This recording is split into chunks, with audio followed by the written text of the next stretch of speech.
everybody. Question? Nope. There's an overflow room on the other part in the end of the hallway, which we have a television hooked up so you won't miss anything. Oh, really? Great. So, I'm Steve Soroff, the president of the PLIA, and we're all united by one thing. We all love Pawtuckaway Lake. Let's hear it for Pawtuckaway Lake. Does anyone remember 1966? Yes. That's when we inaugurated, they opened Pawtuckaway State Park. And according to Mary Louise Hancock, when it was chosen for a lot of reasons, but one of the reasons was it was within 30 miles of 50% of the population of New Hampshire. Now it's within 30 miles of the population of Massachusetts. But we're all here because we love Pawtuckaway State Park and want to preserve it and make it wonderful. You are all, I love this term, you are officially stakeholders. For those who are hungry, that's steak. Okay, so without further ado, I'm going to turn it over to the people who will help facilitate this meeting, and they're going to introduce the gang. Your entire state is right here. Their taxes are at work. Okay. Yeah, right. You thank the town. I'll introduce Brian. All right. We want to thank the residents of Pawtuckaway, first of all. Thank you for coming on. I will thank you in advance for your interest and your questions as we see their proposal. And they're completely encouraged from our staff. I want to thank the town and the selectmen for coming here tonight. I want to thank all the agencies that are here, whether it be the Lamprey River Group or the conservation staff. Tom and I have orchestrated this meeting tonight to get. Thank you. He's got the issues as well. To get the information out. This has been a plan in the works for a while, at least a year and a half. And we're anxious for the state to come out and to present it to the citizens on what they are going to do with the American Rescue Plan money that they're getting from the feds. So it's your taxpayer dollar that went to Washington that's coming back to Pawtuckaway, and we're going to see how their state park system is going to spend it. Okay? Thank you. Tom? So I'd like to introduce our Director of Parks, in the state of New Hampshire, Brian Wilson. He came on in November. Yeah. So he's figured out where all the restrooms are in Concord. That's good. And we have been also talking with Johanna Lyons, who's really, as far as I can tell, in charge of the project. So the buck stops there. So go right ahead. Thank you. Thank you everybody for coming out tonight. This is a fantastic showing. We're all really happy to be here to tell you a little bit about how we got to where we are today with our American Rescue Plan funding that was given to the Division of Parks and particularly Pawtuckaway State Park. I want to just do some introductions. We have a lot of our team members here from State Parks here tonight who all are also stakeholders in this process. I'll start over here. We have Mike Hausman. He's our Chief of Park Operations. He works in Concord with myself and oversees the staff primarily that are out working in the field, managing the parks and our kind of park operations side of things. Sean Hamilton is the Deputy Park Operations Supervisor, and he supports everything out in the field as well too. His role is relatively recent, kind of actually came to fruition through COVID and kind of the exponential growth that we saw across the park system with respect to capacity and visitation. We had to really think on our toes, and I say we, and I wasn't here in New Hampshire at the time, but I will refer to us as we many times, although I can't take a lot of the credit for a lot of the work that's been done in the last year and a half. I did just start in November. I jumped in quickly on October because I'm still trying to call it my honeymoon phase here. So if it gets extended any longer than that, it diminishes my ability to claim that. Johanna Lyons is our state park planner. She has been really instrumental in helping through all of our ARPA projects, really, from conception to, in some cases, completion. We've already kind of actually finished a few of our smaller projects in the state, and we have many, many more that are midstream that require us to be very nimble and pivot almost on a daily or weekly basis. This whole program is new to everybody, really. The whole state, the whole state of New Hampshire system really is kind of figuring things out with the federal government as we go along, and we're no different in state parks as well too. So just when we think we've got it figured out, there's a new form or a new way that we've got to account for something. There's a lot of moving parts, and Johanna's been a big part of kind of making sure that we keep the wheels on the bus and don't lose sight of our efforts. Over to my right is the field staff, conveniently all grouped together, really. So Tara Blaney is on the right. She is the South Region Supervisor. So she's responsible for all of the parks from Kingston State Park furthest to the east, to Pisgah State Park, to the west and upwards, kind of the Route 4 corridor, Northwood Meadows and Pawtuckaway, and many others. Dave Richardson is the park manager at Pawtuckaway State Park, and hopefully if you guys ever visit there, I'm sure you know Dave. And then his assistant is Amber Keeling, and it's great for her to join us tonight. And Clara Joyce is the assistant regional supervisor. So these folks over here are boots on the ground, if you will, really the folks operating and managing the park tonight. They came out not only to hear and be part of the presentation here too, but we really value where planning kind of coalesces with our operations, and we know through some of the feedback that we've gotten so far with respect to both visitation increases and other things that we deal with on a daily basis are really kind of operationally set, and the folks that are running the park will be kind of tinkering and figuring out how to make those things flow right, whether it's traffic coming in and out of the park and other things that are happening there. And then all of that stuff comes back and to our headquarters, where we kind of take the longer range approach, work it through planning and design projects to help try to improve the experience of the parks. So we have a relatively short presentation that we wanted to share tonight. The first couple slides I will go through that kind of highlight, just give you a little bit of insight into the Division of Parks and Recreation. Okay, we're doing some lighting here. All right, great. I help with the video over here. And Joe, do you want to some buttons for me here? Thank you. So on the first slide, and also on your handouts, is a QR code. You can pull your phone camera right up to that, and it'll bring you to the to our website, where we post updates through our progress of this project, as well as many of the other improving state park projects that we have. So that'll be up again at the end. If you didn't get a handout, it'll be up again. Let's get a cheer for them. All right, they're going to do some seating stuff. I'm going to keep talking. So first, I just wanted to speak a little bit about the Division of Parks and Recreation. We're a division within the Department of Natural and Cultural Resources. And pretty much everything that we do really comes back to our legislative intent, which is broken out here, but we are a comprehensive park system. And we develop, operate, and maintain to achieve the following purposes.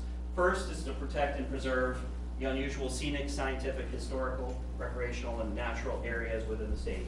And we're very proud to be the stewards and the keepers of all of the resources that we have that is the state park system. Second is to continually provide such additional park areas and facilities as may be necessary to meet the recreational needs of the citizens of the region.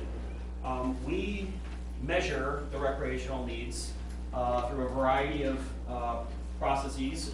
Primarily, we run a statewide outdoor recreation plan, which is a plan that does a survey of user needs across all of the state. It goes from kind of a state level all the way down to municipal level to the park and rec kids that are outside right now, of the recreational resources within the state. That is a process that is administered in part through the National Park Service. And through that tool, we're able to do a couple of things. One is to really collaborate with stakeholders across the state on kind of reassessing on a 5-year cycle or a 10-year cycle the recreational needs as they change across the state, whether it's more space, less space, more people, different types of people, all kinds of different metrics. We cooperate with the University of New Hampshire. It currently is doing that process. We're redoing one right now. So we will use that, and we get, when we have that plan, we also are able to access some federal funding, not ARPA federal funding, but a different bucket of money for park improvements, and it's also a grant and aid program where we provide grants out to municipalities and other groups to do recreational projects at the local level. One other metrics on this one as well too is we continually work to provide surveys and other kinds of connection points with our visitors to gauge their experience and how that's going. From the folks on the front lines, seeing and hearing from the people in the community how that's going, to things like this. We also run surveys through our camping reservation software. So anytime anybody comes camping, they will get an email saying, please fill out the survey. And we read every single response to that, digest all of that information, good, bad, or indifferent. A lot of good feedback comes in through that, and we're able to kind of forge our future based on a lot of the things to make sure that we're serving the public the way they hope to be served. Third is to make these areas accessible to the public for recreation, education, and scientific use. And all of those different types of use are happening all over the park system. We have some parks that are more geared towards scientific use, and others that are very heavily recreational or natural areas. And we also have a lot of education parks and programs that are incorporated into the parks as well too, including some of our own education programs, primarily our Discover the Power of Parks, where we have interpretive rangers who go out and work with the staff in the park system in Johanna on coordinated interpretive programs and hands-on activities for families that visit the parks. And then lastly, to encourage and support tourism and related economic activity within the state. So we are also pride ourselves as one of the premier places in New Hampshire to be able to come visit, whether you live here or you come from out of state. And all of the different parks that we have a different story and attract a different subset of recreators. And we work very closely with the State Travel and Tourism and other groups, the Forest Service, and the White Mountains, and many of our partners on making sure that we're continuing to beat the drum that is how great New Hampshire is, but also try to find that delicate balance where we're not encouraging too many folks to come. So once we start to run into those problems, we figure out other tools where we can help kind of regulate that a little bit. All right, next slide. Just real quick, a little bit more about the Division of Parks and Recreation. So we are a pretty big division. We have about 100 full-time employees, 90 full-time employees, and 1,000 part-time seasonal employees, depending on the time of year. Right now, we're winding down our winter operations and starting to ramp up our summer operations. We're comprised of 6 different bureaus, park operations, which is most of the folks that are here tonight. We have our ski operations, which is Cannon Mountain primarily. Few days left there. If you guys still need to get on the mountain, this is your last chance this week. We have a Bureau of Historic Sites, which it really is, it encapsulates a lot of our historic and cultural resource treasures that the state has. Bureau of Trails, we help manage over 8,000 miles of snowmobile and ATV trails throughout the state. whether they're state or privately owned. We help coordinate that network of trails, provide funding to community volunteer groups to maintain and improve the trail system. A lot of those arteries run through many of the communities throughout the state, as well as connect with our state parks and state forests. The Bureau of Community Recreation, those are the folks that administer the grants that I spoke about earlier and work on our SOAR program. They also have kind of a public outreach component as well too, and coordinate our volunteer work. Maybe some of you folks have volunteered at Pawtuckaway State Park before, or as part of a more organized effort. And if so, those folks would be working with our community recreation. And then Parks Administration, that's where all the boring stuff happens with me and in headquarters to kind of help just keep all of the rest of the stuff going together. So I just wanted to give just a little snapshot of what the Division of State Parks is about, and then maybe just gives some context to how we're administering the ARPA program writ large. All right, we're on to the next slide. Is this where I get to turn it over to you, Joe? Got this one. I have this one too, okay. All right. We rehearsed. We have an average operating budget of $33 million. As many of you know, maybe you don't know, we are operationally self-funded. So that what that means is that our $33 million is generated not through the tax base like most state general fund operations are, but it's through user fees primarily and other federal grants. So the folks that are running the ticket booth, or if you're making a camping reservation or renting a pavilion, those fees come right back to us, and we're able to implement that, put that right back out into the park system. There's only a handful of parks that actually generate a net profit, and they help support a lot of the other parks throughout the park system that either do not collect fees at all, or they're just not designed to do so. We're fortunate here in the state, the kind of compositional makeup of the park system, places like Hampton Beach and the Flume are able to generate substantial revenue through the park system that helps support some of the sleepier places and quieter, which are just as important to us. So it was designed to be a system, and it's been working pretty well that way since it's been in place. Our capital funding, however, that does come from either state general funds, or in the case of the project that we're doing at Pawtuckaway now, through federal funds. So we're very reliant on that. We've got a considerable backlog on maintenance, as any place does, whether at the town, local level, or at the statewide level. So we were very, very happy to be a recipient of the federal ARPA funds, and we want to make sure that we're putting those to the best use. Our park system, 92 properties, combined of all different kinds of things: trails, ski areas, beaches, a little bit of everything. And 20 campgrounds within that. Within our campgrounds, 3 are exclusive for RV use. Several campgrounds offer improved sites which have water and electric. The RV sites have water, electric, and sewer hookups. And our accommodations are pretty vast. We have everything from just very, very primitive sites to cabins, yurts, Coleman lodges up in the North Country. Is more of you kind of have your own cabin in your own house. And we're always looking to expand our portfolio to make camping as accessible to everybody, and make sure that there's a fit for everybody's desire, wherever that may be.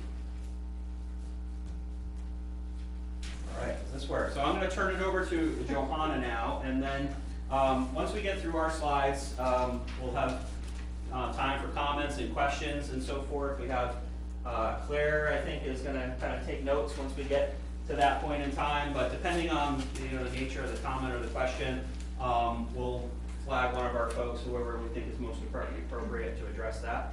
And I won't go far. We're just going to switch spots, right? So I can drive. All right. So thank you all for coming out tonight. I recognize a couple of faces from when we had our Zoom meeting in November. I see some of those faces, but in a different arrangement. about the American Rescue Plan and then what we're planning for Pawtuckaway.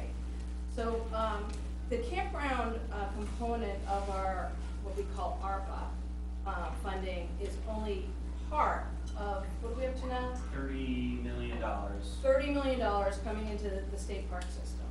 So we're doing things as exciting as sewage, water systems, we're going to be working on roads.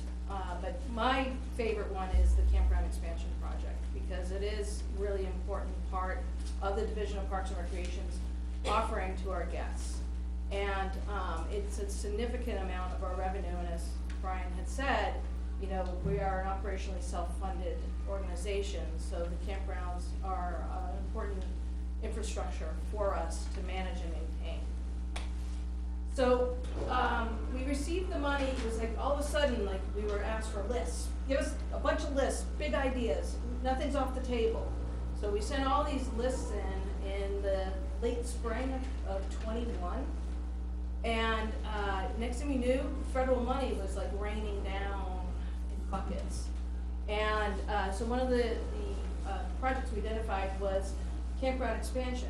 And we were asked to list a bunch of campgrounds that we thought we could do some improvements in. So we listed 6 camping areas in that initial list of projects that we're going to look at.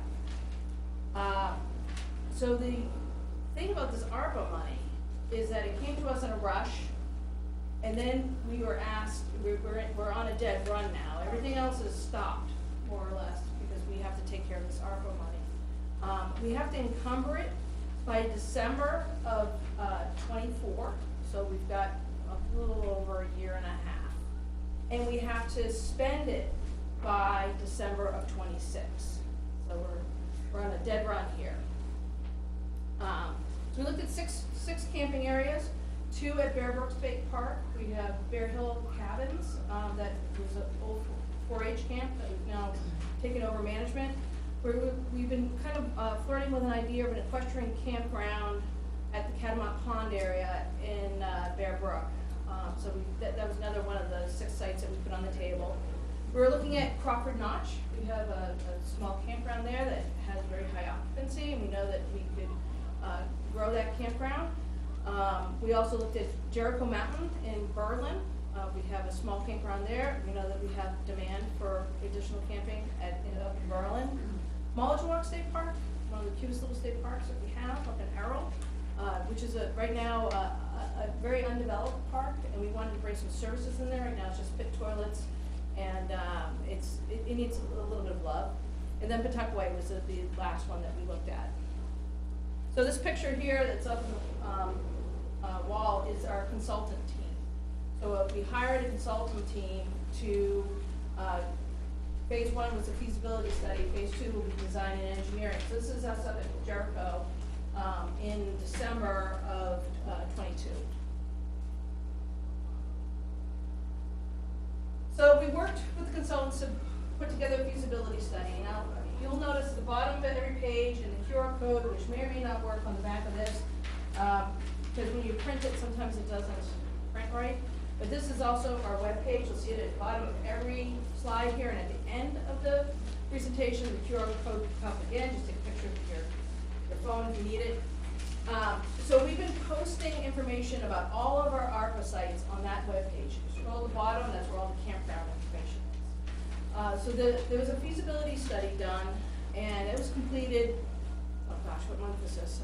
So that was completed in the fall, because I think we talked about it in November when I talked to y'all, or it was just about ready to come out. And we looked at lots of different stuff about the campgrounds.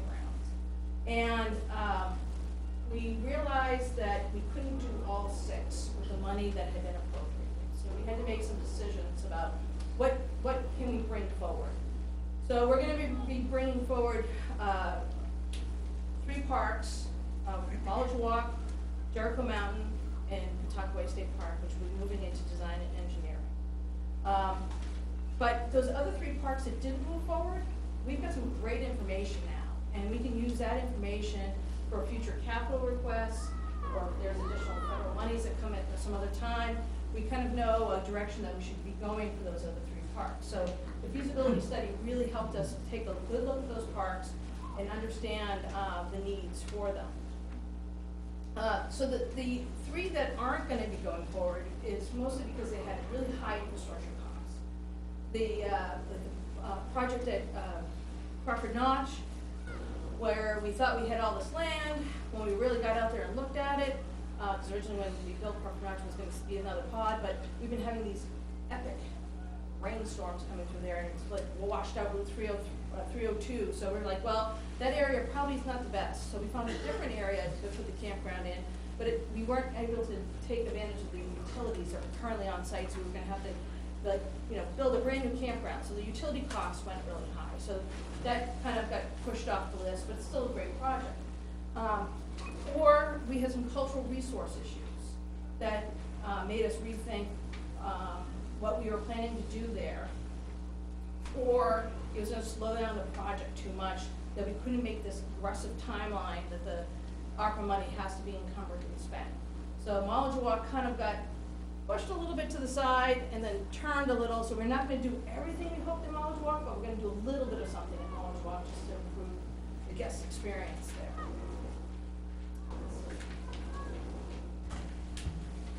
So I was asked, I think, why Pawtuckaway?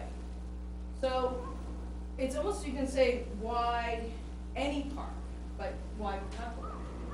So during COVID, recreation just surged. Everybody had to get outside. There was a lot of pressure on the park systems, and this is one of the reasons why we received this federal stimulus money, because they knew that we were really taking the brunt of this surge of outdoor recreation. And all the research was pointing that we have a surge. We're already on a steady climb, a surge, but we're not seeing it drop. It's leveled, but we've introduced so many new people to our park system. They're like, hey, I really like this. I'm gonna pop myself a nice trailer, got myself a tent. So I'm gonna stay out there and keep working. So we're responding to what we know is already a trend. We also recognized during COVID that some of our facilities weren't really friendly to a pandemic. So we had to do like extraordinary things, like take our bathrooms, which normally have 3 or 4 stalls in them, and turn them into like what we call family bathrooms. So there would only be one family group at a time that could go in. So we started really rethinking how to design our park system so that we could be more pandemic friendly, but also just be more friendly to all people. So we're looking at redesigning some of our parks to be a little bit more nimble and resilient to the what we see coming at us. So why Pawtuckaway? So we have a management structure in place in Pawtuckaway.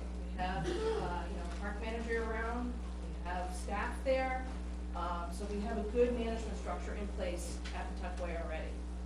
We have existing infrastructure and utilities already at Pawtuckaway, and we know that they have capacity for additional sites. There's a strong market demand. So I was asked, well, Pawtuckaway's full all the time. Why do you need to make more sites? You're full. Well, yes, we're full, but we do have a strong demand for people to come to Pawtuckaway. And as I said, we also have the existing infrastructure and utilities in place. Close to population centers. I mean, Steve brought that up right at the beginning. We're close to our New Hampshire neighbors and our Massachusetts neighbors. So we do have population centers that are close by to Pawtuckaway, and we are seeing that demand. So just a quick overview for people who don't know the ins and outs of Pawtuckaway, and I hope we can be able to see a little bit of my cursor here. So Pawtuckaway is about 5,500 acres in total. It's in 3 towns, Dave, right? 2 towns, Nottingham and Deerfield. Nottingham. Okay, Yep. no, okay.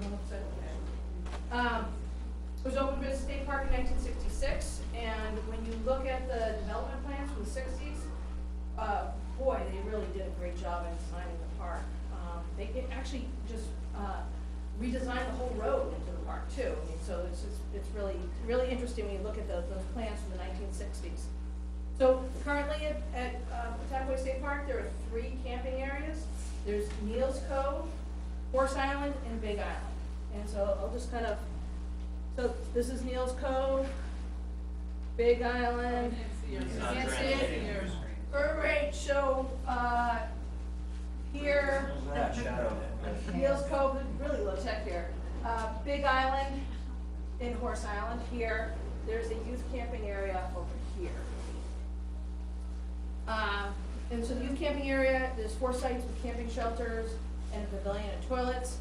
Now, Pawtuckaway has what we have 2 site types.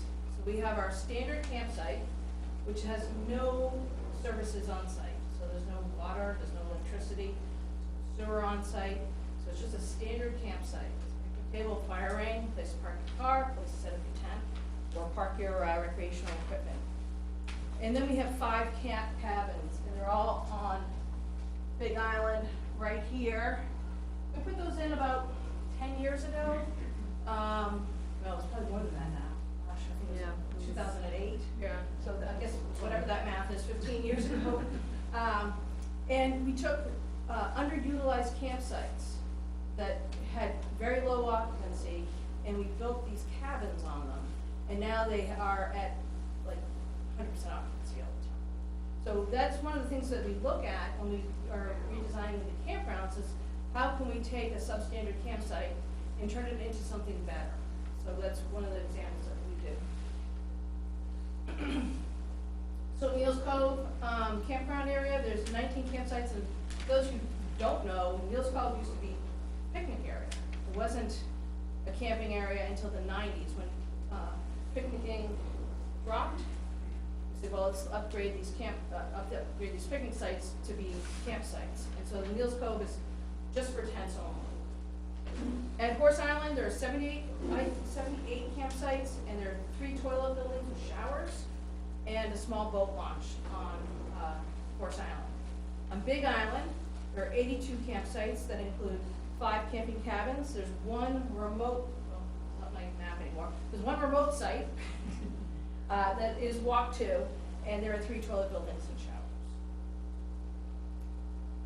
So when we did the feasibility study, everything was on the table, right? What do you think about this? What do you think about that? Let's look at this, let's look at that.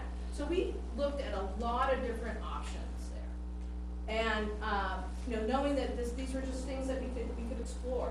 So we looked at upgrading low occupancy campsites to cabins and shelters. We looked to infill and to take advantage of existing infrastructure. So I'm just gonna back up, I hate to do this, but back up. So the existing infrastructure we're looking at is when Big Island camping area was originally built, there were supposed to be campsites along here, another spur up here with a bathhouse. And we have the original plans for that. So we originally were looking at this area and just kind of do that infill on the backside of Big Island.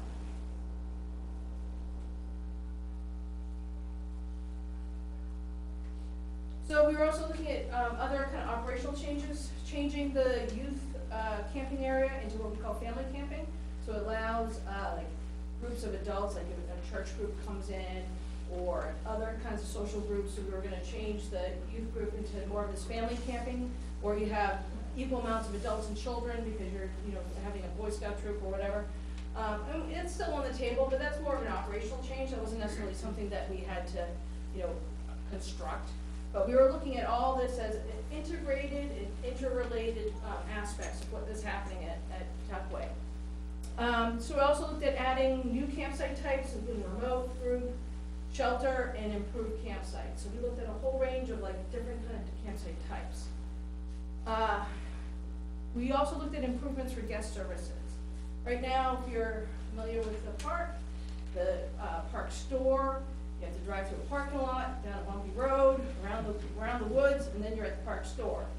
So we were looking at bringing the park store closer to the center of the park, maybe building it off of the beach parking lot to make it a little bit more central for the campers to get to and for the beach users to get to. So like I said, we looked at just different improvements to guest services. And some of the other things that we also looked at is making it easier for people who are in Big Island to launch their canoes and kayaks, like at Horse Island. They have a boat launch there.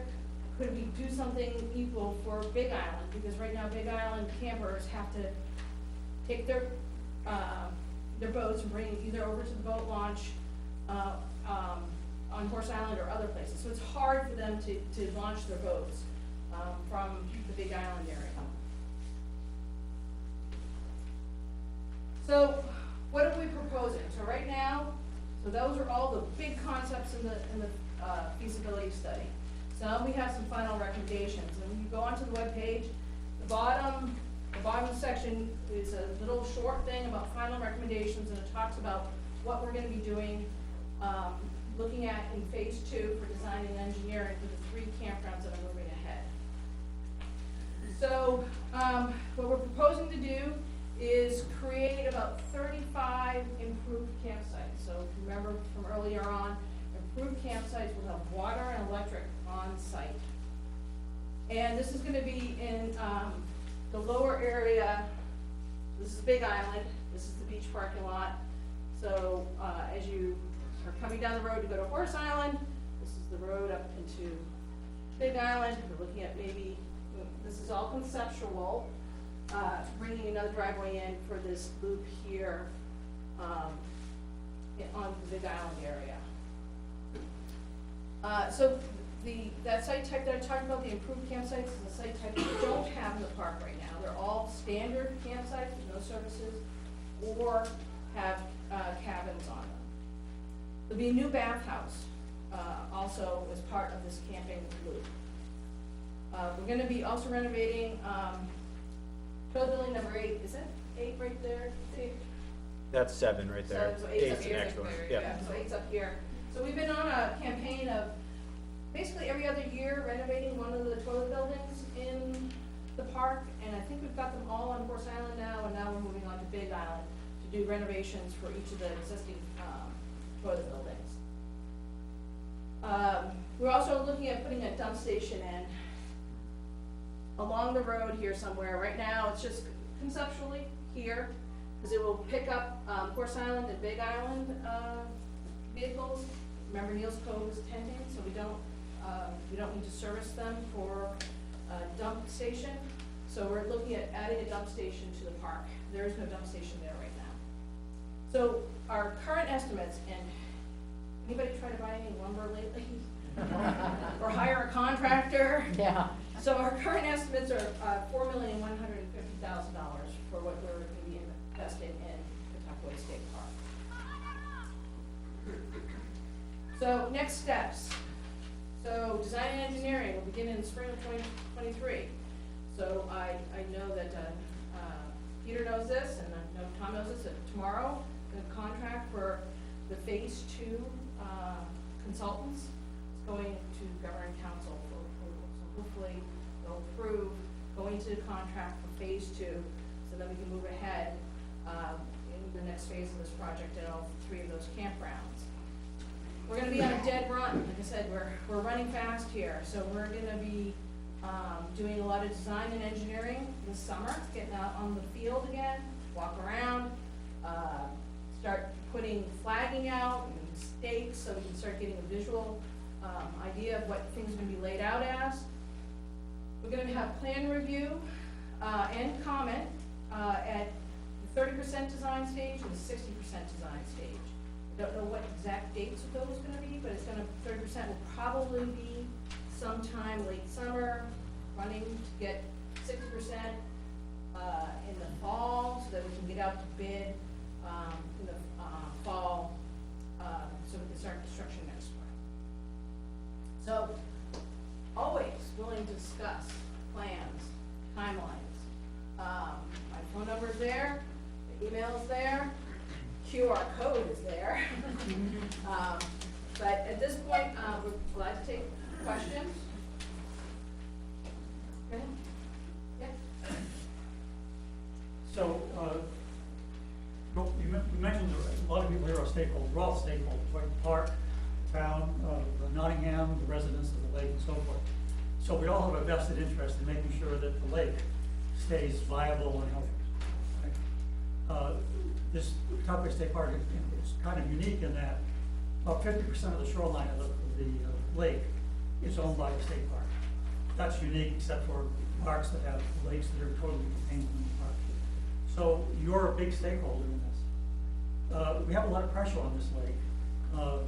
Every summer, the beach has biological contamination with warning signs. Milfoil is growing, a growing problem in the lake. We have erosion issues in the lake. And I see this expansion as creating more pressure on the lake. And so it's not going to get better. Even this loop that's proposed, there's going to be a dozen paths down to the water created by campers that are going to create erosion to the lake. So given the pressures and the increasing pressures on the lake as a result of this expansion, what is the state going to do? What is the state park going to do as a stakeholder and a partner in cooperation with the town and the residents of the lake, PLIA, to maintain on an ongoing basis the health of the lake? We've talked about capital improvements, and I'm more interested in how we're going to maintain a viable lake. Because without the viable lake, all the stakeholders, including the park property, are not going to do it. So operationally, what is the state going to contribute to the lake to keep it healthy? Great, yeah, no, very good point. So there are several things that we're looking at here and already making some progress on. I'm gonna let Sean speak to the work that we're doing now, both with the Lake Association as well as DES, who is really kind of the experts on all things aquatic and water safety. We work with them on a number of fronts, whether it's for beach advisories and either bacteria. We have water bodies that are experiencing cyanobacteria and other things that have a real impact on the experience, the health of the resource. So we think we're taking this pretty seriously, and Sean is been kind of leading the charge on that effort as far as the outreach with DES. Yeah, so thank you for the question, and we completely agree with you.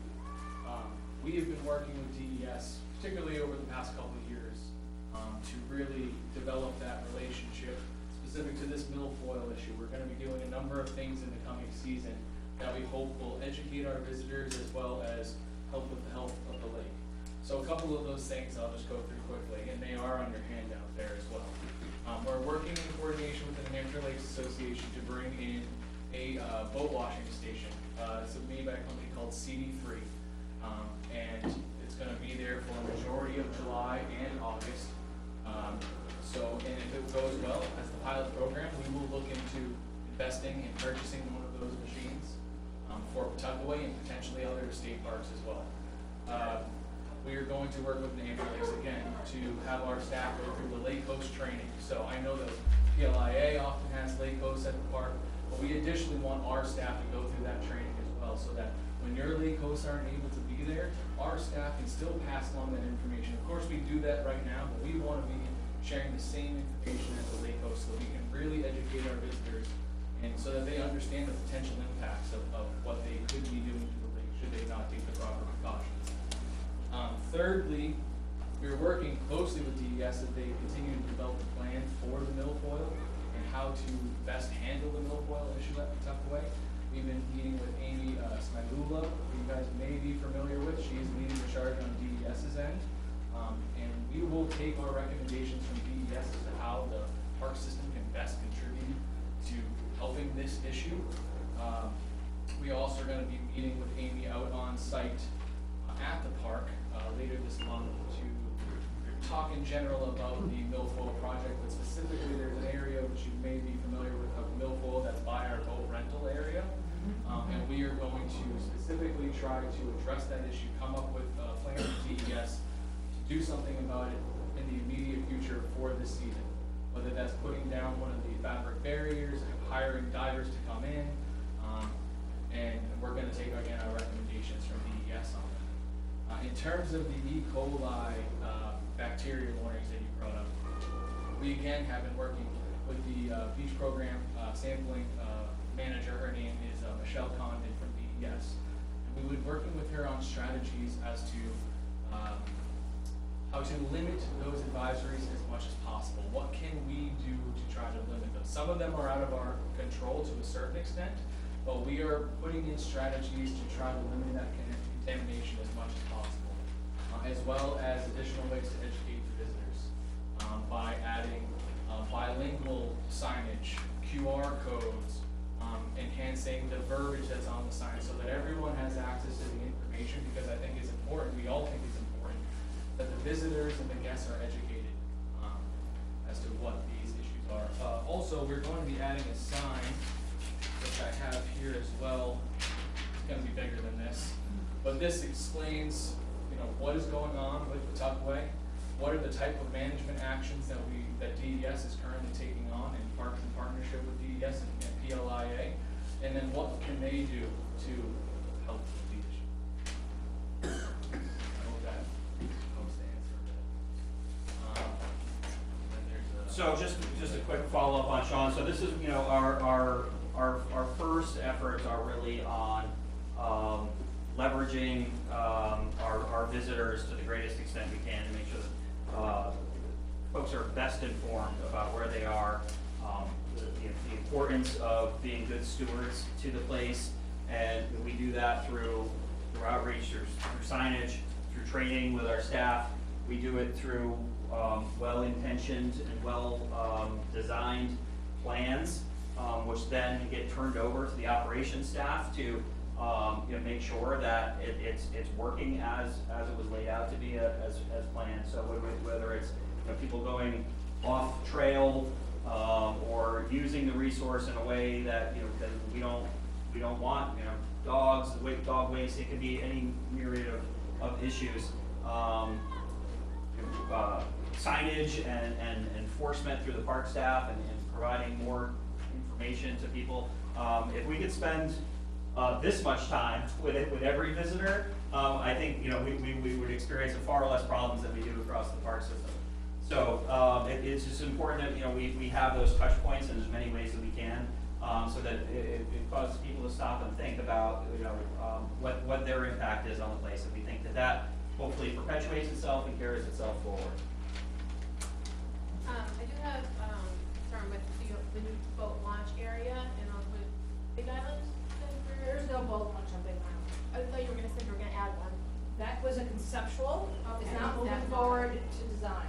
Okay. Excuse me, it's part of the plan that you're submitting tomorrow to the governor and to the executive council. It's on page 34 of the proposal you're submitting, the additional vote. It's not part of the plan. In addition to that, so my concern was that there would be spread of milk oil because there would be new entry area, right, where it could be contaminated. Second, just an idea. When I went to Hawaii, when she went to St. John, before you go into certain areas like coral reef areas, right, you have to go and you have to. It's mandatory that anybody who enters the area has to watch a video, educational video that tells you the ins and outs of what to do, how to keep the area safe. Maybe at the visitor center, at the entry of the park, anybody who comes in with a boat, who's going to be doing things like that, maybe can get a band or something, or some kind of sign off. They can watch that video, because I think that's better than just signage. I think we need that additional. They do it in a lot of other. Yeah, we hope to effectuate that both through the having the boat washing station as a pilot this summer and seeing how that goes, and the additional training of our staff as well too, so that they're all equipped to be there to help monitor and kind of tell that story. And certainly, yes, beyond signage, any other opportunity that we're able to incorporate that into it, all the way down to the Discover the Power Parks. Our interpretive rangers will be educated and speaking to this about anybody that wants to listen to it. And especially, I'm a special educator, so signage is just one way of learning, right? Yep. Reading, not everybody's going to be reading. You have people who can't read, right? A visual, video especially, it can do a lot. Here. Hi, I just need to clarify on behalf of New Hampshire Lakes that the CD3 unit is not a washing station, it is waterless. So CD3 stands for clean, drain, dry, and dispose.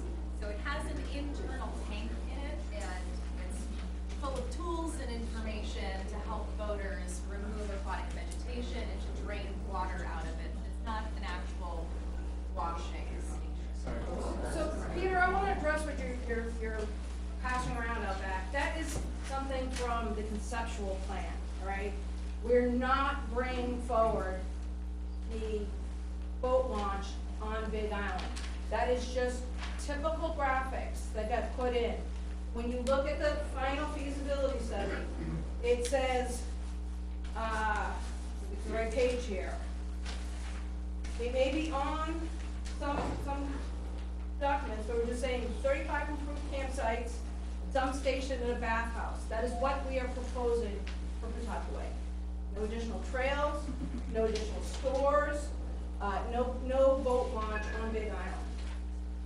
I, again, stand by my statement, because I read your proposal of what you're submitting to the governor and to the. And I will go back and take a look at that, we'll correct it tomorrow. That says there will be a dock. There is going to be Thank you. no dock, that is not our intention. Pawtuckaway State Park is famous for its boulders, and these are glacial erratics that I'm sure you're familiar with, I hope you are, because this is the park we're talking about, and it is cherished for those boulders. Now, when you're installing the electric and the water hookups, you're gonna be doing a lot of digging, I presume. There's gonna be a lot of excavation work being, taking place. So how are you going to ensure that none of these boulders, these of great geological and historic interest and significance, how are you going to ensure that they are not disturbed? Well, the particular area we're looking at, it's not the same area as where those big glacial boulders are. They're everywhere. And I walked. I'm sorry, but they are everywhere. So Whether they're it's big or little, they're everywhere. I'm sorry to interrupt. Yeah, no, so I walked that area, there are really no large boulders in that area, but I look at them as landscape. So that we will be planning our campsites around those landscape features of boulders, trees, views, whatever else we find out there. So we have talented landscape architects who know how to lay out a campground. So, but it's basically flat through there, it's just open tree. It's gonna be all along the North Channel. Was there any consideration of putting all these improved sites on Big Island, the way you initially said you were They looking at? are on Big Island. I meant up where you were Well, pointing up actually, there. when you go to that back loop, there's Yeah. actually a lot more rocks and boulders scattered through the woods up there, so we did look at it up there. It would certainly be, you could go around them, I guess, if they're really good at that. It'd certainly be putting less Yeah. pressure on the lake if it were not right on the North Channel.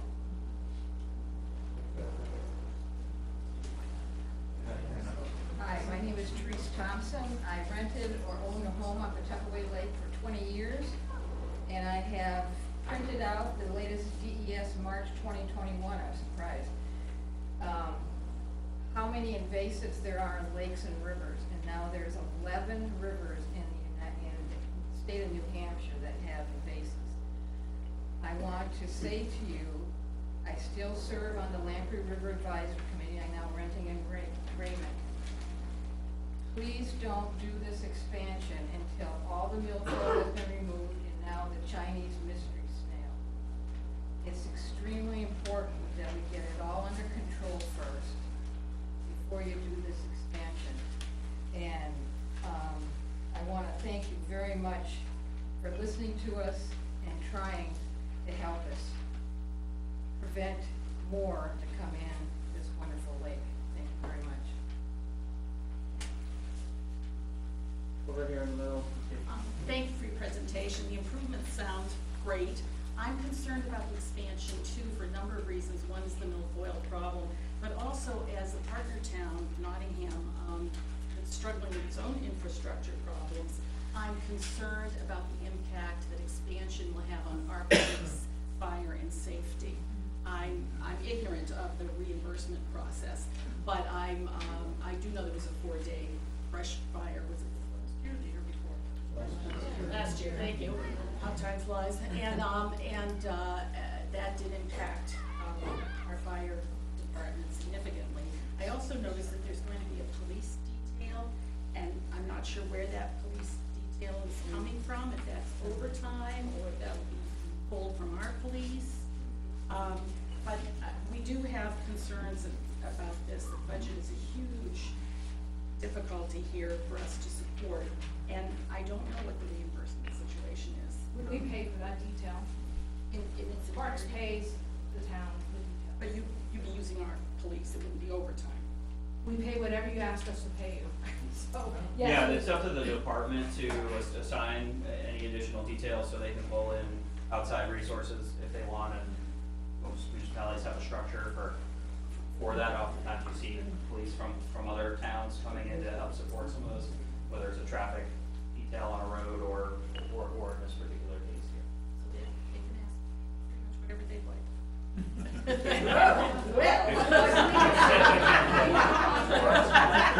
That's what somebody did. That fee is set by town policy. I'm a retired police Oh, officer. thank you. And Thank whatever the town sets, the board of selectmen sets a fee, and it takes care of the officer's salary and any benefits. So there's no cost to the town. Okay. Most of the town actually makes money. Okay, well, good, all right, I'd love to hear that. And what about fire and emergency services? So, I used to be the park manager at Pawtuckaway, and I was on the Nottingham Fire Department while I lived in town. So, and I don't know if there's anyone here from the fire department? No, okay. So from my experience in what was that? They were invited, yeah. Okay. I mean, so my experience is that most of the calls to the park are on the backside, forest fires, and Dave can obviously talk about this as well. So forest fires, lost people, injured hikers, and then the occasional call on the front side of the park might be a heart attack, not sure what else might happen. And there is no reimbursement. I mean, the park staff come out and help. Nottingham does an amazing job helping us, dealing with those issues, and the fire department's always been super supportive of the park, and we've always appreciated that. But I know, we're a small town, so the tax dollars and the funding of the fire department is on everybody's mind. So I would say for the expansion that it shouldn't have a huge impact on the fire department, because most of the calls are on the backside, and this expansion is in the developed part of the park, which typically doesn't have too many rescues. If we are using the town resources, it's normally the police department, which we ask, and the officers sign up, and then we pay the town back. One of the other important things, I think, to speak to here in terms of when we're thinking about capacity and the number of people coming into the park. So these additional 35 sites equate to an additional 15% more in camping capacity.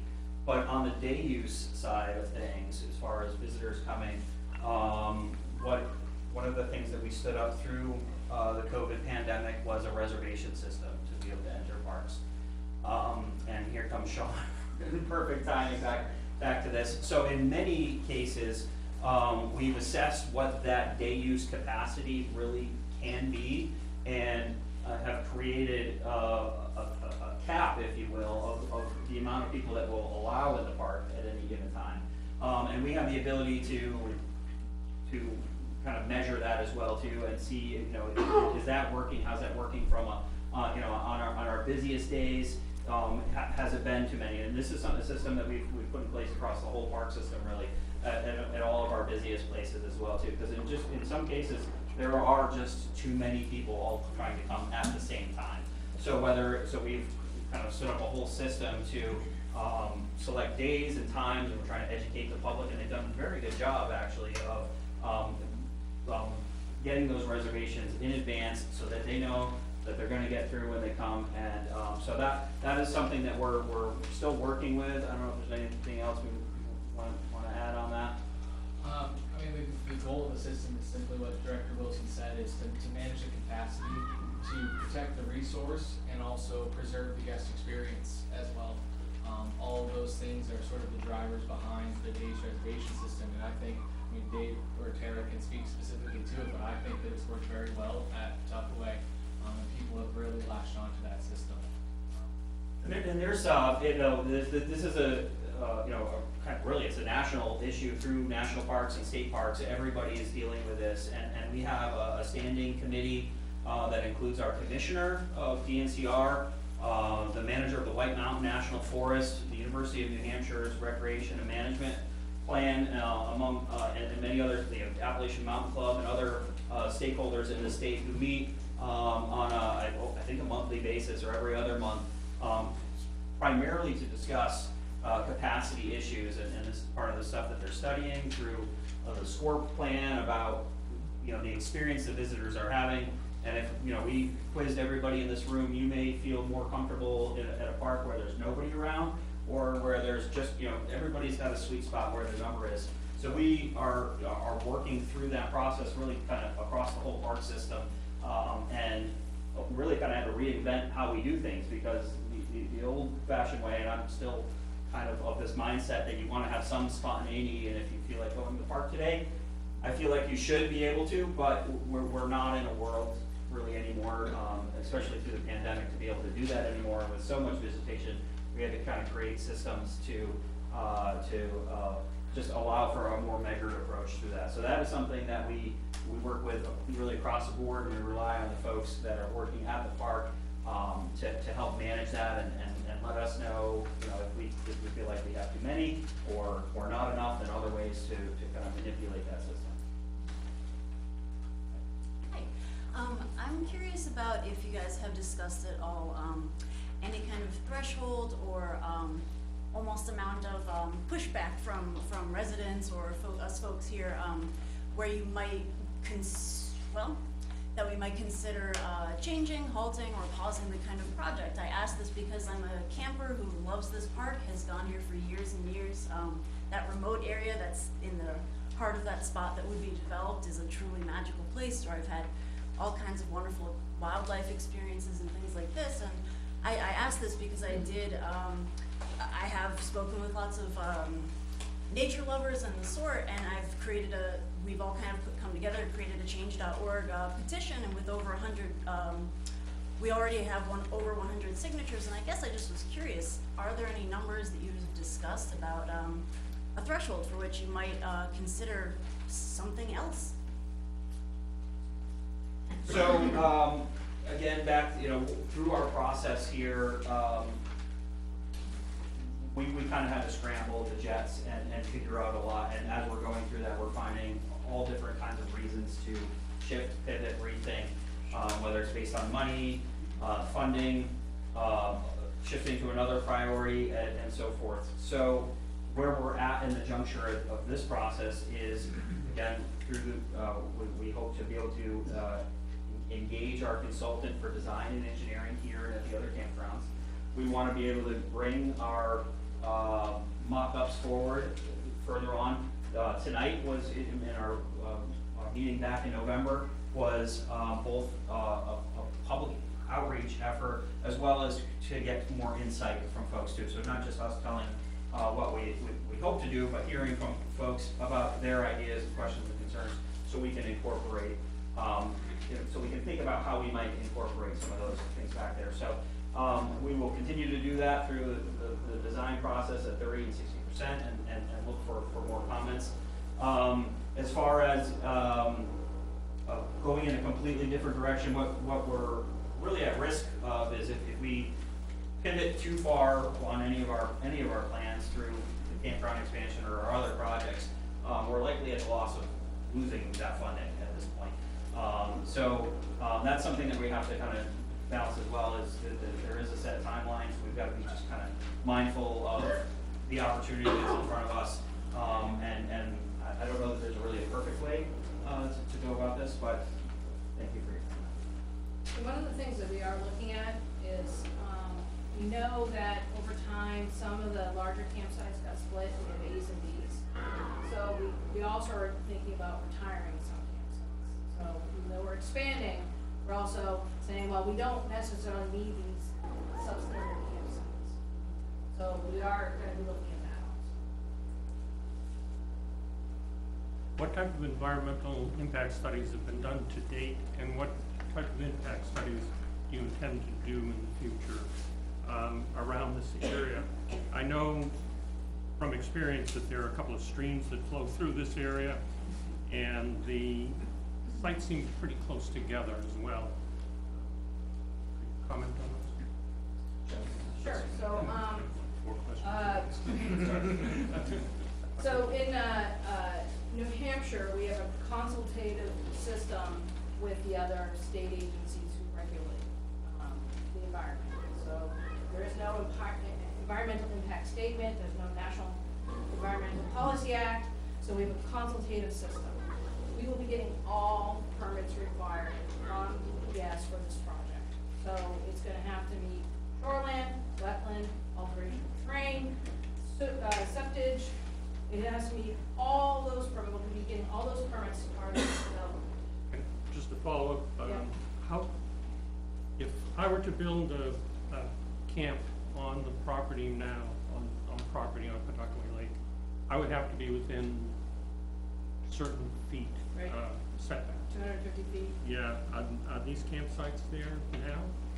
I mean, the ones that you proposed, are they? Well, that's within very setback? conceptual, so we will be following every rule and to get all our permits. Okay. So whatever the setbacks are, whatever the, whatever needs to be done, we will be getting all permits. Now currently, some of our campsites don't meet those setbacks. That was 1960s design. They could build anything, anywhere, they filled in wetlands, but we will be doing today's standards to get our permits. Here, Thanks. Gentleman here. Yeah, you spoke earlier and you said one of the design parameters here was the design is so that there's no uses that are not necessarily part of the design. And to me, I'm not happy about this, but the thing that really strikes me as a bad design are the 18 sites that are on the water. Nobody is going to not create a path to the water from those sites. If you were to redesign that, I still wouldn't be happy, but I don't necessarily mind the ones in the back. But this park has had problems ever since it began with those waterfront sites that exist. The park rangers have to, I don't know how they're able to protect the lake shore from people coming down now. And so what you're doing is creating more impact with those 18 sites than the lake can really do. That's not part of your design. I can't, when you talk about setbacks, maybe these are setback far enough, but, and I'd like to know that that's true, but even if they are, they're still going to be paths down to the water from there. There's still going to be boats parked there. You can't live on this lake and not know that that's what happens on waterfront sites. This is one of the great lakes in the state, and the only place, as far as I know, and I've camped a lot in the state, where you can camp right on the water. But this is, I think, an abuse of the lake, especially in that narrow spot. That's not the main part of the lake. That's a narrow channel, and you're going to be putting people right on the water.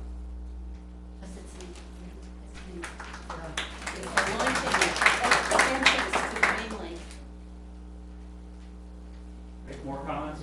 Just kind of related to what Jim just said, because I'm in agreement with him.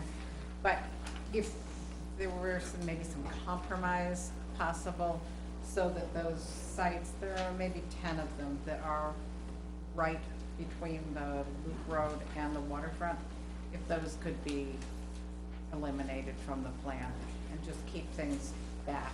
So there's a trail that goes through there, of course, and right now that trail will be right practically going through people's campsites, the way you've got that set up. And there is a wonderful experience for people who are on that trail. And right now, I know the area, and so does my husband, because we've been involved with orienteering in Pawtuckaway State Park for 30 years, since the 1990s. And so more and more of the space that we've orienteered in has been kind of eliminated because of logging plans and one thing or another. And here's just one more part of this beautiful map of Pawtuckaway that I think you may have in your state park office, that shows all the large boulders and everything. It's a beautiful place. So I understand what you're trying to do to make more opportunity for people to enjoy the park as campers. But there are some things I think could be tweaked that would make people here happier. I don't know much about dump stations. And does that include a DES septic system? Yep, there'll be a septic Okay. system associated with it, it's usually gravity fed, so it'll be just like any other septic system in the park. I'd like to speak to utilization. The high point was 76%, which is, I'm assuming, July and August. There's 24% that's not utilized. In a business model, what does that equate to? Where should you be? Should you be 90% before you have to add on additional sites? Before you take a look at it, I think Pam brought it up very nicely when she said, if you move some of these campsites to the back area, granted, you're not gonna have the water view, which maybe you get more money for a campsite, I'm not sure. It has a water view and whatnot. But for that, leaves 24% of utilization that July and August, as you say, everybody comes in from every place. So that Not being 24% used. would probably be Wednesday, Thursday. So, Still, yeah, so I'm just saying 24% is that- 24%. Yep, so, in any given, The world lives and dies by percentage. Oh, I know. Business does. Yep, I'm just letting you know State, that that's I don't the know, midweek. but business does. So we're full on weekends, have a little bit of room on Thursday and Friday. And that also goes back though to having bodies in the state park. No offense to anybody, I think they do a great job with what they have to work with. And I like the state park, because if there was all houses over there, trust me, it'd be terrible. So, we still have common cause for everybody that lives on the lake that has a boat, kids jumping off the bridge. I understand it's a rite of passage, I guess. But, a few years ago, we had a fellow who couldn't swim. He was trying to walk from island to island. Oh, my God. Years ago, he drowned.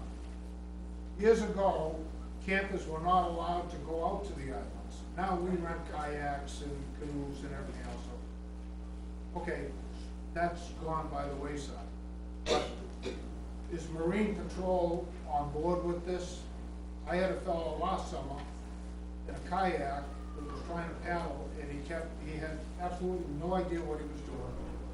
Goes back to education, dangerous, and finally we ended up pushing him into shore.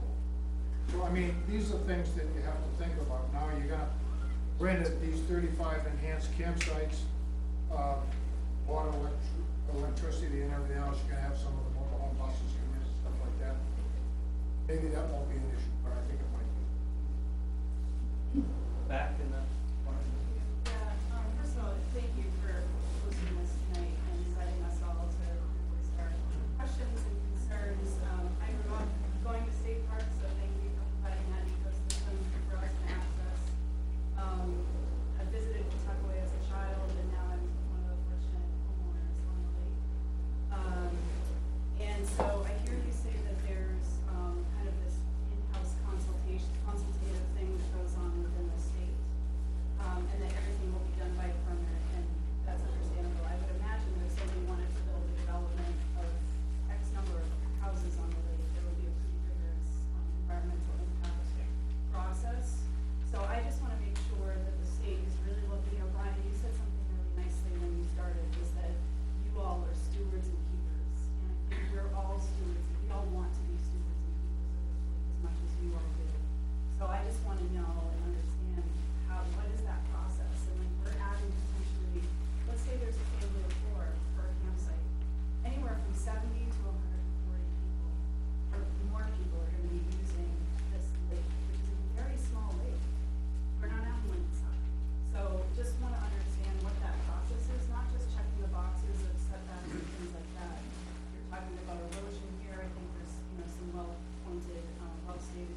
know about that, I don't, you know, yes, I agree, it sort of sounds like self-dealing, but we don't self-deal.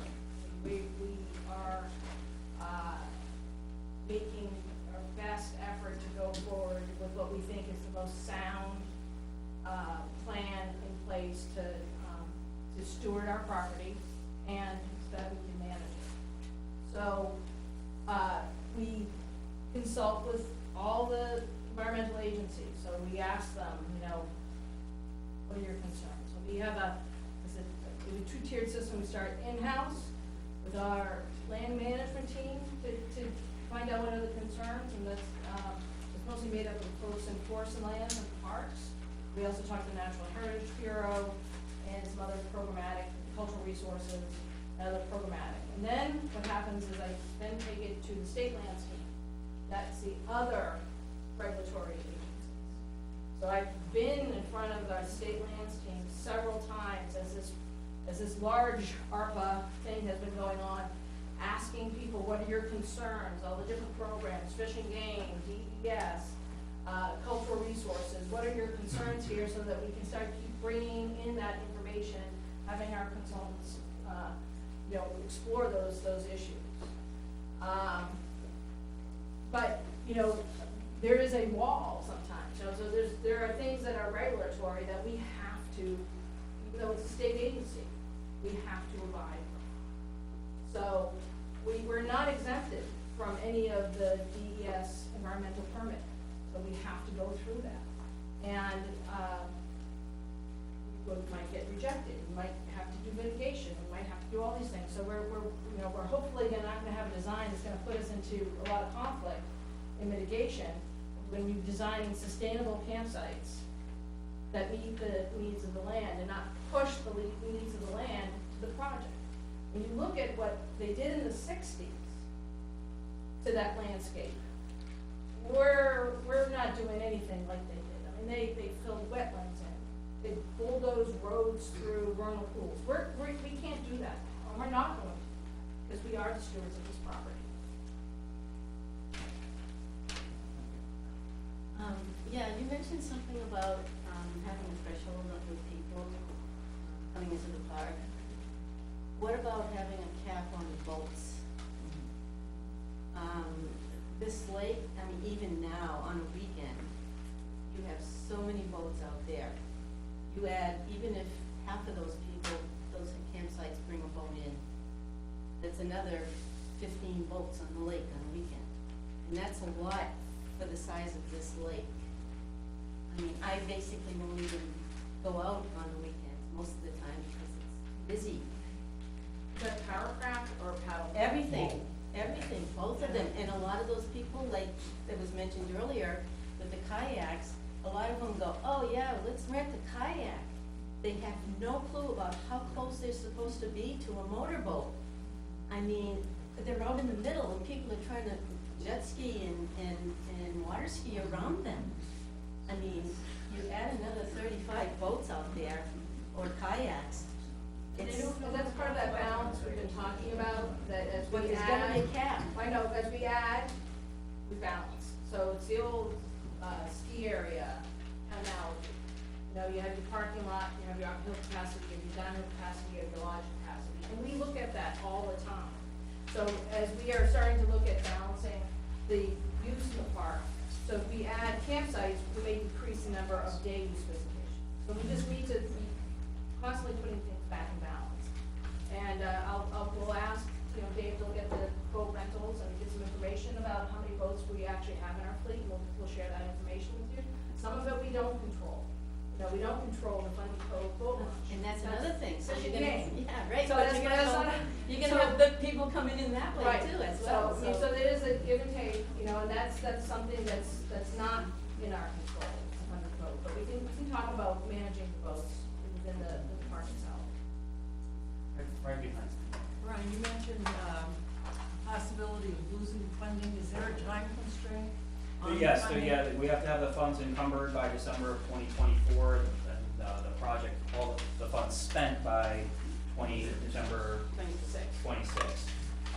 And just so every one of our projects is on a painfully tight timeline where we're, almost daily trying to react to, next steps and keep all these, and we have a lot of other steps that we have to go through as well, through both the permitting, the contracting piece of it is one of the more challenging pieces, because of just the kind of the strings attached with the ARPA funding, that require additional due diligence as far as, record keeping goes, and working with, the governor's office team on the tracking of all of this. It would either be lost or pivoted to another project potentially, but that's not actually a great thing either, because then that changes the whole scope of that project as well too. So we've had to, when I started in November, the list was long of all of the kind of aspirations that originally kind of were thrown at the wall for our ARPA funding. And it's been a process to kind of go through each of those, and as we're finding snags in other areas, we tend to say, this is just gonna have to go back on the shelf and move on past a number of good projects as well too, through a whole variety of reasons. But we really wanna hopefully stay the course here. I'll just kind of one thing, just kind of speak to the process as well too. So, aside from all of the permitting processes and everything that we have to go to, one of the things that State Parks hasn't really done or had to do previously in the past was things like this. We're not necessarily bound by having to have things go through a public forum process, but what we found is that it's actually worth the effort in a big way to have some outreach to the community to hear some of these things and try to work through them before they actually go into having a shovel in the ground or a project come to fruition. And we've had community meetings like this set up at some of our other larger parks as well too, that have, I've seen really kind of been the start of really a great long-lasting relationship where we're able to leverage other resources within the groups and add more stewards and it's just inform people really more about what we're trying to do. Because the parks are here for everybody, and so we want to make sure. So that was one of the reasons that we accepted the invitation to come out tonight. So I wanted to put that's kind of part of our process as well too now. So there's the permitting process and there's this public process as well too. Up front. Again, I want to piggyback on what you said. My mother would say, "What did you learn today?" This is a great opportunity to hear the stakeholders. You've heard some really neat ideas. What have you learned tonight that you can use that will modify what you're going to present to the Governor's Council tomorrow? Because you got feedback tonight.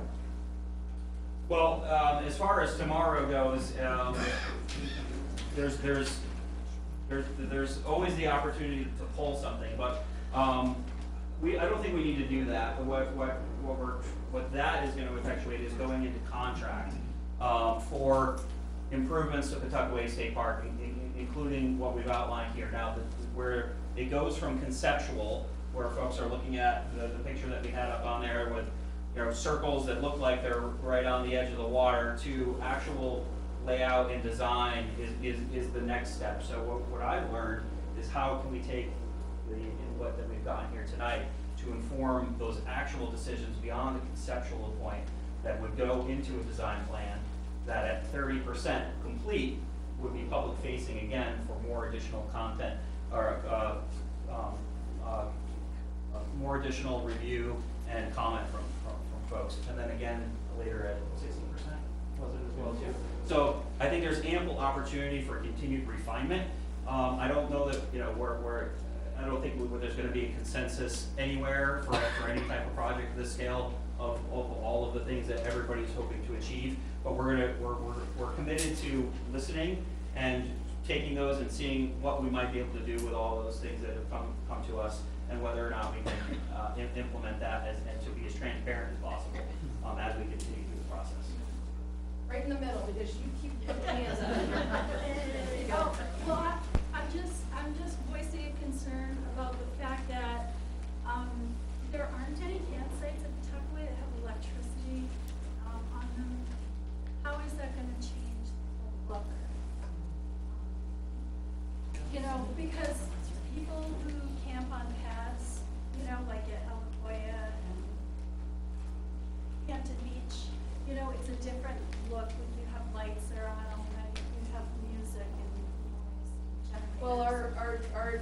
our usual quiet hours will be enforced, and I expect it'll be quieter because no generators.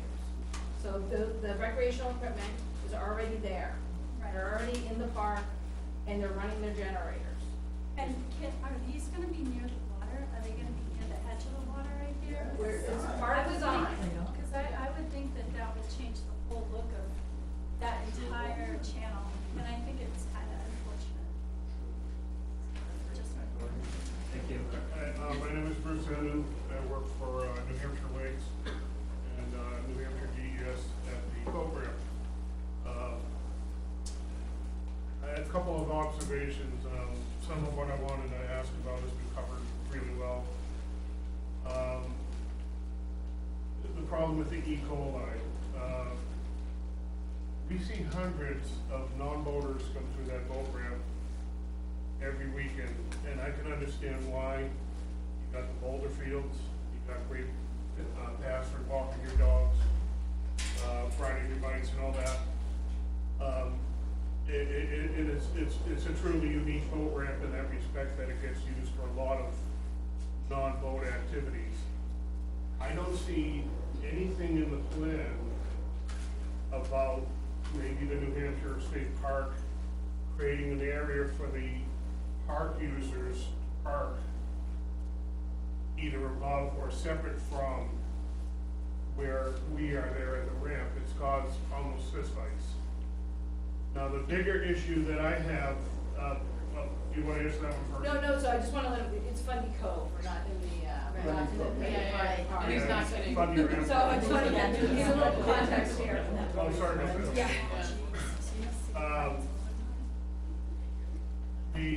The issue with the E. coli, the folks in the state park maintain the pit toilets at the boat ramp. They do a good job keeping it clean. The issue is, it doesn't get pumped out enough. People come up there and it's so rancid by mid-July. Nobody limes it, nobody does anything with it. It gets so rancid that people walk away and they go along the shoreline and use that as their bathroom. I've seen it ad nauseum. The people going into the parks to do the rock climbing, there's no facilities in there. And the E. coli at the beach, now I know you're trying to figure out the number that, you know, you don't have those high numbers, especially in the beach area. I think that, you know, I know there's gonna be some added toilet facilities, but I'd like to see something where the facilities that are existing, you know, and especially the one I deal with every weekend and lots of weekdays, that there's more maintenance done or more modern facility. I'm not sure how you would do it. I'm no engineer, but I can tell you, you know, like adding a lot of kayakers and canoers, because we have a 30-space parking lot, only 19 to 20 boats can launch from there at any given time. The kayakers will park everywhere. I love kayakers, don't misunderstand me. The kayakers park everywhere to the point where we're seeing hundreds of kayakers coming in, and likewise, you know, they go out and they use the islands for the bathrooms, etc. You know, but again, my concern is we're adding even more to a lake that's being heavily used on the warmer part of New Hampshire, where bacteria has an easier time. Is there anything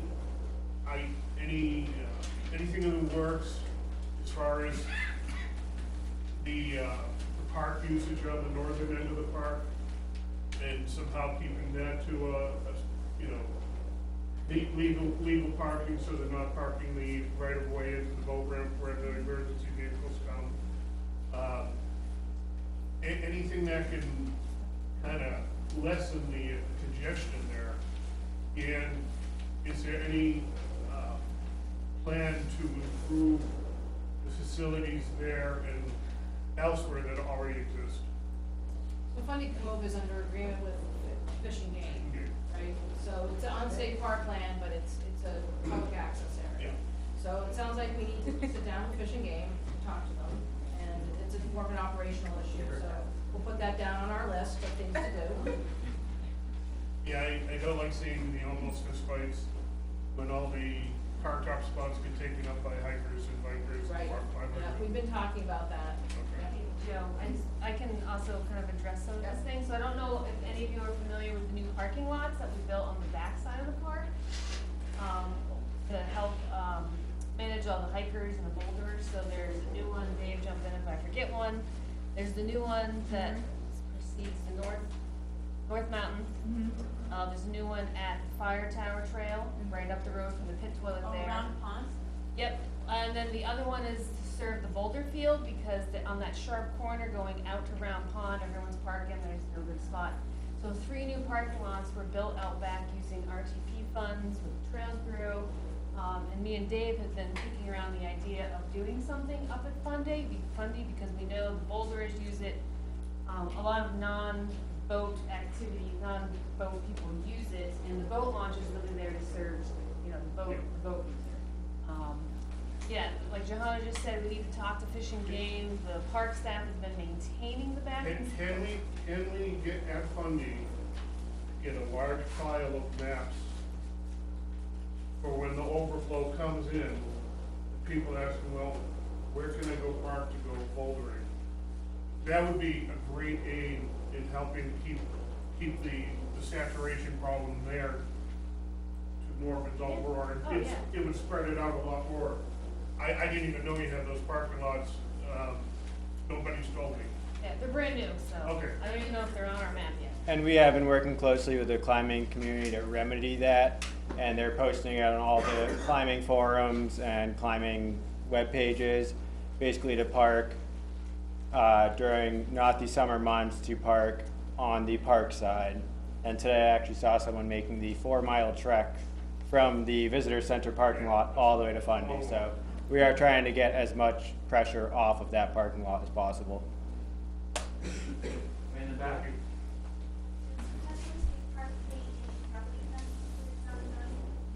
No. However, there is the state does make the payment in lieu of taxes for the forestry land at Pawtuckaway. So I'm trying to remember, so out of the 5,500 acres, about 200 of those acres are developed recreation, so those acres are not part of the payment in lieu of taxes calculation, because of a law in the 60s, that there was a 3-year pay down for all the property that was taken out of forest management and put into recreation. And so in addition to payment in lieu of taxes, when forest management happens at the park, you receive stumpage and those other forestry taxes that come through. So do no state parks pay property taxes to any town? We don't pay property taxes, we pay a payment in lieu of taxes, which is based on the median rate of, losing my mind here. Rural, like the rural land, so like, Agricultural. Current use, that's the word. So we pay, so the state of New Hampshire, Revenue Administration, there's money that comes from there in the median of current use. So just like the farmland in your community or the timberlands in your community, they are assessed at current use rate and not the highest development rate. So the state of New Hampshire does pay the payment in lieu of taxes, the payments, and I think. Do you know what that is? It would be in your town report. It would be in your town report. I don't know it off the top of my head. It should show what you received in stumpage and payment in lieu of taxes. Over here. If this park expansion goes forward, what monies are gonna be allocated? Like, is there like a future escrow account to pay for the employees the needed employees that are gonna have to take care of this expansion in the future?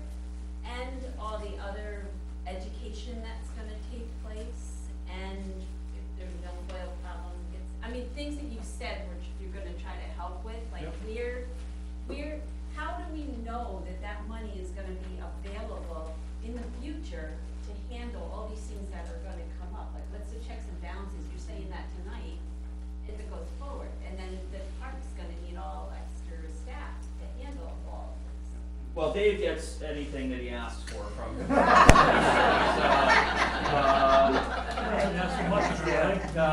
So just talk to him and he'll vouch for me. No, great question. So, again, because we're operationally self-funded and we are a system of parks, we do put a lot of effort into mindful and sometimes, I'll admit, heated discussion internally about the allocation of the resources, of the revenue that comes in through a park, whether it's through day use or camping, and where that's invested elsewhere within the park. So by and large, some of, Hampton Beach could pay for everything in the Great North Woods, just as a kind of an anecdotal example. Now, when I'm in, a couple weeks from now at the community meeting in Hampton, in a room, that I don't think they'll pack it this well, but they're there asking about what are we doing to further invest in improving Hampton Beach. And so for every park, we have, what we're doing, whether it's additional staffing. The good part about us being operationally self-funded is that we all collectively get to control that. Our staff on the ground get to advocate for their park and kind of work with us on what is needed. So we feel like we have a good system there. As opposed to all of it could just go to the general fund, and then kind of all bets are off as far as whether we're going to get the resources that we actually need or not. There's park systems that close during the pandemic. There's park systems that shutter their parks or just that don't take care of them anywhere near as well as we do here in New Hampshire. So the way that we're structured that way is helpful to us. Now, as all across the board, every park is experiencing pressure of more use. We're trying to be mindful of the types of use that we would allow, how that impacts management decisions from additional staffing to capital investment and where we want to put our money. So through all of the efforts that everybody works on together, that's how we know that we hope that we are making Dave relatively happy with respect to the resources that come out of everything back to the park. So it's a constant process. And we heard you say it. We all heard you say that, Dave. For the future. I got witnesses. Hi. Hi. So, have any of aside from the park employees, getting back to some of the other people's concerns about congestion on the lake, I mean, we all are on the lake and see where the proposed expansion area is, the fallen trees, the natural habitat for fish, for birds, the woodchucks. There was a beaver out last weekend. How much of that shorefront, as question one, is going to be disturbed? Two, from an observational perspective, have any of you been on the lake when it's been busy, on the water, in a boat or a kayak, to experience what we're experiencing with boats at people's campsites, people walking up and down on the shore, and how much congestion, kayak and boat congestion there is? And then the third thing with retirement of some of the sites, why can't some of the sites be reutilized for water, power, sewer, things of that sort? Why do we need to have an expansion here? Why can't some of the other areas be reutilized? Just 3 questions. Yeah. Great suggestion. Yeah. Because I don't know if you know what what the impact we feel in probably other people that are camping. So I will admit, it's been several years since I've been on the lake. I don't know. Get on it. I know. I'll I take don't you know. out. I learned to windsurf there, so I will get on the lake. But I think your point on capacity is very important, and we know we're adding to that capacity. So we need to look at the fleet that we have at our retail operations. We need to look at the number of boats that are coming in from our day use and campers and find that balance. So until we start getting some numbers, I can't tell you what that is. One other thing, you said something about you can get the state park all the help they want. I think if you drive around and look at every single business around here, I mean, they have kids at McDonald's that make $15 to $18 an hour, flipping hamburgers, waiting on people and doing whatever. But I don't think there's a business around here that doesn't have a help wanted sign.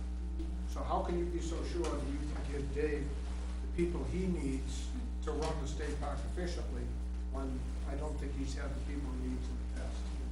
Great question. So, yes, unemployment's at a record low. Wages have increased really across the board. There isn't a store or service where we haven't seen an impact. You talk about flipping burgers. I drove through the Burger King drive-through in Concord a month or so ago, and they served the car in front of me. And then when I pulled up to the window, they told me, "Sorry, we're closed now. Our staff just left for the day." I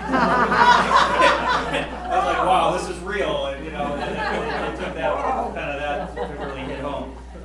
So we feel like we have some of the best jobs, though, for our seasonal workforce. And over the last couple of years, we have struggled a little bit in that area for recruitment. So we've done a number of things this year to kind of ramp up our marketing and recruitment effort. We about a year ago, we increased the wages for all of our seasonal staff and several of our full-time staff as well. It's incremental. It still isn't keeping pace with the private sector. But it all kind of also comes back to the balance of, you know, knowing how much we can expect to collect through our collection mechanisms and fees that we charge. We try to remain as accessible as possible, so we don't want to charge exorbitant amounts for everything. Although some folks here we've gone through a robust fee review, and we've got a lot of proposals on deck that we're working through mostly to try to keep pace for these other areas that we need to put further investment into. So, Dave, I mean, I don't want to speak for you on how well you think you're equipped at the park. I'm looking much better than this year and better than the year before, so it's looking much better since the dark COVID days. But also in this plan is the bathroom 8 renovation, and I can't tell you how many endless hours I've spent in that chaseway working on pipes and toilets and leaking wax seals. So that fix alone will save staff time from working on bathroom 8 so they can focus on keeping sites clean and all that. I want to see how many more questions there are starting to get on, Pete. I know you've been waiting and so forth. Because at a certain point, it starts to be like personal conversations and follow-up and so forth. And this is really just the first meeting. The 30% plan is being presented tomorrow. There will be a lot of changes. So we'll take 3 more questions and then I just need an answer to Jim's question. Right, so back to the reutilization and pivoting and changing, you know, I didn't get any feedback with the reutilization or what's gonna happen to that particular shoreline. Because again, if you've not been on the water and going up and down there 50 times or 100 times, you need to see what's going on there. So our park staff are part of this process, and to put them back on the spot as well too, but really our information starts from the ground up in terms of our ideas. So that idea, as well as all of the others here, are going to be taken into further consideration as we work through this process. And the reutilization? Yes. That idea as well, yes. Pete? Okay, I have done extensive research on the park proposal, and I have a million questions, but because everyone wants to go home tonight and sleep in their own bed and not here on a chair, I'm not going to ask a million questions. But in reference to the E. coli, Pawtuckaway Lake Association has been fighting E. coli. Here's a news article from 1998, E. coli on the beach caused by geese and the problems they had. I'd be concerned about I'm concerned about the geese. I'm also concerned about some of your findings in your study. And it talks about the 2 out of the 3, 1 new bathroom on West Island. There's 2 other bathrooms there. And when the state did their, when the SE group from Vermont did their study, it found that 2 of the bathrooms, septics were full of solids, ineffective, okay? That's a good cause for bacteria, good cause for E. coli, all right? That addresses the geese there. I think your fund should be better off replacing those septic systems, replacing those bathrooms. Furthermore, upon my investigation, the area over in Nails Cove, you have approximately 35 sites in Nails Cove, and you only have 2 bathroom facilities, two, men's and women's room. You don't even have shower facilities for those people. There are no bathroom facilities for the youth group camping. Let's take that $3 or $4 million and reinvest in the infrastructure of the park rather than expansion. Expansion is going to cause problems. Expansion is not going to solve present day problems now, such as E. coli, such as milfoil, such as erosion of every campsite on the lake. You take those funds, put it into your infrastructure that you presently have. Upgrade your bathrooms so the lake is not polluted anymore. We have one more. Go ahead. This is like one sentence. I just want to say I really wish everyone working on the design did have to come to the lake, because you mentioned earlier there was a thought of a new camp store, because the people at the town beach couldn't get to the camp store. As it is, that camp store is crawling with people. It's the happiest little hub. It's like a general store in a village. It's half full of people from the camp store, full of campers, and full of people kayaking over with their children, their friends, their grandchildren to get ice cream.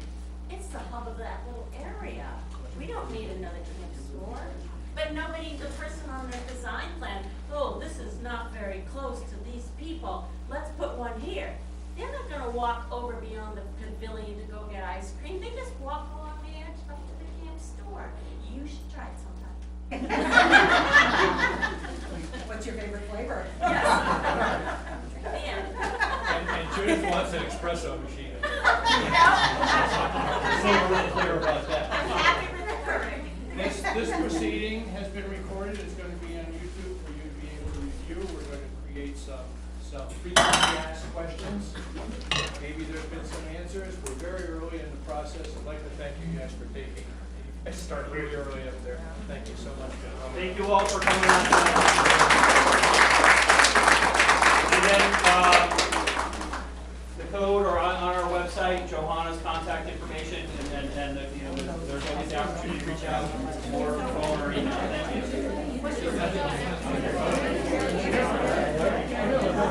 you.